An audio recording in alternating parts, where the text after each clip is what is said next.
Assalamualaikum warahmatullahi wabarakatuh. Nama saya Gina Febriana, saya dari kelas 12 Instrumentasi Medik akan mempresentasikan bahasa Indonesia mengenai teks cerita sejarah. Nah, sebelumnya di sini saya akan membahas mengenai yang pertama, pengertiannya, yang kedua, kriteria, yang ketiga, ciri-ciri, yang keempat, struktur, yang kelima, kebahasaan, yang keenam, jenis teks cerita sejarah. Pertama, pengertian. Nah, pengertian teks cerita sejarah yaitu teks yang menceritakan suatu kejadian atau suatu peristiwa di masa lampau berdasarkan urutan waktu, baik itu yang benar-benar terjadi ataupun berupa khayalan, seperti novel, roman, atau yang lainnya.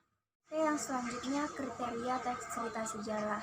Kriteria teks cerita sejarah dibagi menjadi dua. Yang pertama, berdasarkan peristiwa. Yang kedua, berdasarkan tujuan. Nah, yang berdasarkan peristiwa dibagi menjadi dua. Yang pertama, cerita sejarah yang benar-benar terjadi. Yang kedua, cerita sejarah yang bersifat khayalan, seperti novel, roman, dan yang lainnya. Kedua, berdasarkan tujuan. Nah, berdasarkan tujuan juga dibagi menjadi dua. Yang pertama, cerita sejarah ekspositoris. Nah, cerita sejarah ekspositoris ini bertujuan untuk memperluas pengetahuan si pembaca. Yang kedua, cerita sejarah sugestif. Kalau cerita sejarah sugestif ini bertujuan untuk meningkatkan daya khayal si pembaca juga. Menurut Nugroho Noto Susanto, cerita sejarah memiliki 4 fungsi.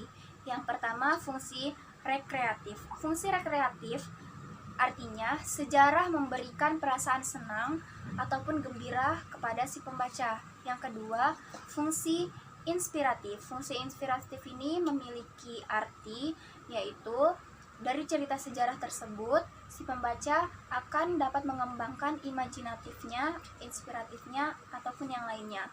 Yang ketiga, fungsi instruktif. Fungsi instruktif ini artinya sejarah dapat menjadi alat bantu pembelajaran untuk si pembacanya. Yang keempat, fungsi edukatif. Nah, fungsi edukatif ini memiliki arti nilai-nilai sejarah dapat dijadikan suatu pembelajaran di kehidupan sehari-harinya. Selanjutnya, struktur teks cerita sejarah. Nah, struktur teks cerita sejarah ada 4. Yang pertama, orientasi. Orientasi ini menunjukkan bagian awal suatu peristiwa atau latar belakang suatu peristiwa. Yang kedua, komplikasi. Nah, di dalam komplikasi ini terdapat suatu kondisi di mana terjadinya konflik antara tokoh pertama dengan tokoh yang lainnya. Konflik-konflik ini juga akan menjadi klimaks.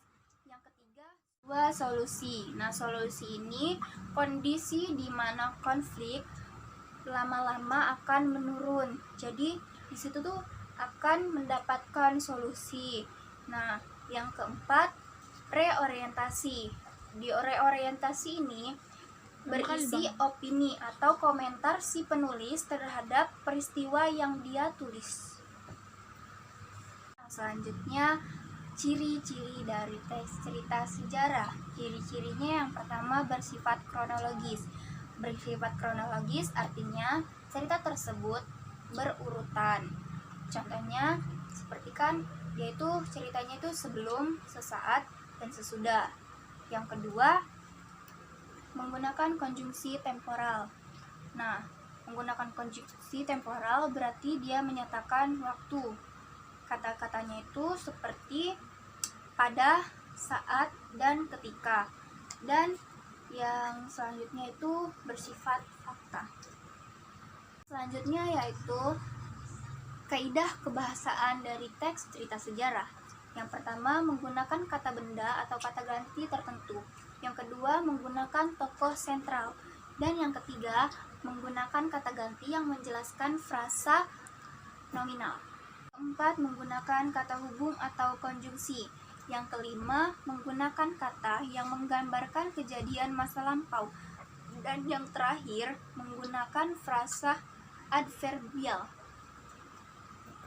Oke, yang terakhir jenis teks cerita sejarah. Jenis teks cerita sejarah ada 2. Yang pertama, fiksi. Nah, fiksi itu berarti khayalan atau tidak nyata. Yang kedua, itu non-fiksi. Non-fiksi berarti benar-benar atau fakta, berarti itu tidak khayalan. Oke, baiklah, sekian presentasi dari saya. Mohon maaf apabila banyak kesalahan. Wabillahi taufiq wal hidayah. Wassalamualaikum warahmatullahi wabarakatuh.